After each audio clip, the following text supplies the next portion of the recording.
चलिए आज बात करते हैं भारत के सैन्य इतिहास के उस एक अध्याय की जिसने न सिर्फ हमारी सीमाओं को फिर से परिभाषित किया बल्कि देश के आत्मसम्मान को भी एक नई ऊंचाई दी। ये कहानी है ऑपरेशन सर्जिकल स्ट्राइक की। सोचिए, जब किसी देश पर हमला होता है तो उसके पास क्या रास्ते होते हैं?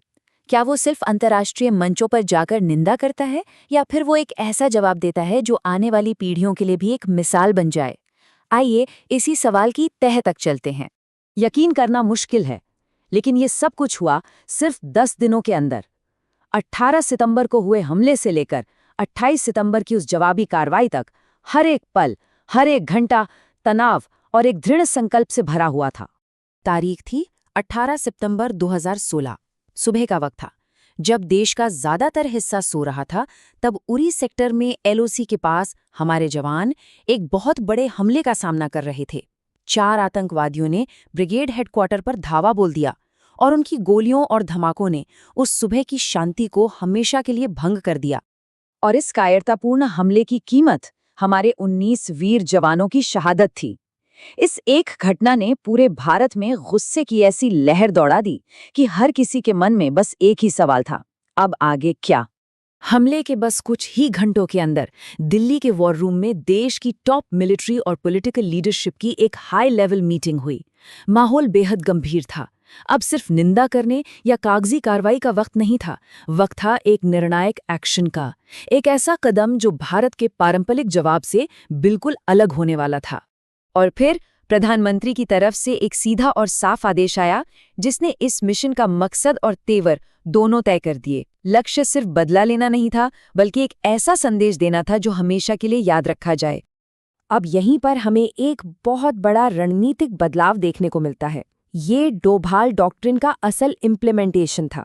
मतलब अब भारत सिर्फ अपना बचाव नहीं करेगा, बल्कि दुश्मन के घर में घुसकर खतरे को जड़ से खत्म करेगा।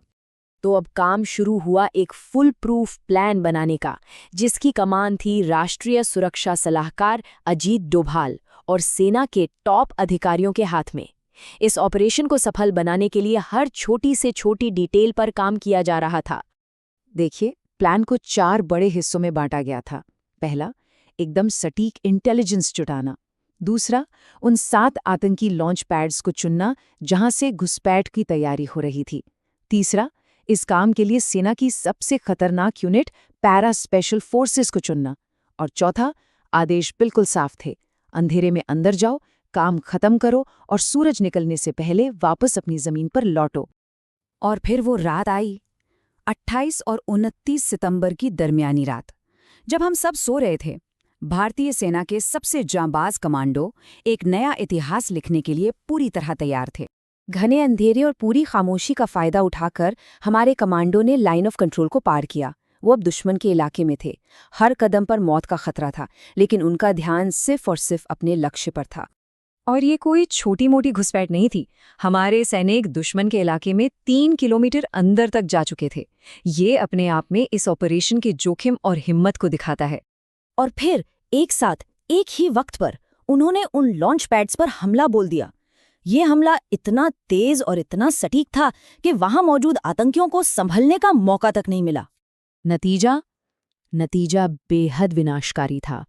ग्रेनेड और रॉकेट लॉन्चरों की मदद से सभी 7 लॉन्च पैड तबाह कर दिए गए और इस कार्रवाई में करीब 35 से 40 आतंकवादी और उनके हैंडलर मारे गए।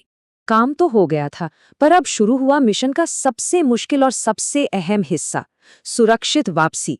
दुश्मन के इलाके में इतने अंदर जाने के बाद अपनी सीमा में वापस लौटना अपने आप में एक बहुत बड़ी चुनौती थी। और यही इस मिशन की सबसे बड़ी, सबसे शानदार कामयाबी थी। 0 कैजुअलिटी। हमारा एक भी जवान घायल तक नहीं हुआ और सभी कमांडो सुरक्षित वापस लौट आए। तो आंकड़े देखिए, कहानी खुद ब खुद साफ हो जाती है। एक तरफ भारतीय सेना को कोई नुकसान नहीं, 0 कैजुअलिटीज, और दूसरी तरफ लगभग 40 आतंकी ढेर। ये इस ऑपरेशन की जबरदस्त प्लानिंग और काबिलियत का सबूत है। लेकिन ये सिर्फ एक मिलिट्री ऑपरेशन की कामयाबी नहीं थी, ये उससे कहीं ज्यादा था। इस एक सर्जिकल स्ट्राइक ने भारत की विदेश और रक्षा नीति में एक नए दौर की शुरुआत कर दी। ये पूरी दुनिया के लिए एक बहुत बड़ा और साफ संदेश था। यहीं से न्यू इंडिया की बात शुरू हुई। एक ऐसा भारत जो अब सिर्फ डिप्लोमेटिक प्रोटेस्ट या डोजियर सौंपने तक ही सीमित नहीं रहेगा। संदेश साफ था, अगर भारत को उकसाया गया तो वो जवाब देने के लिए अपनी सीमाओं के पार भी जाएगा।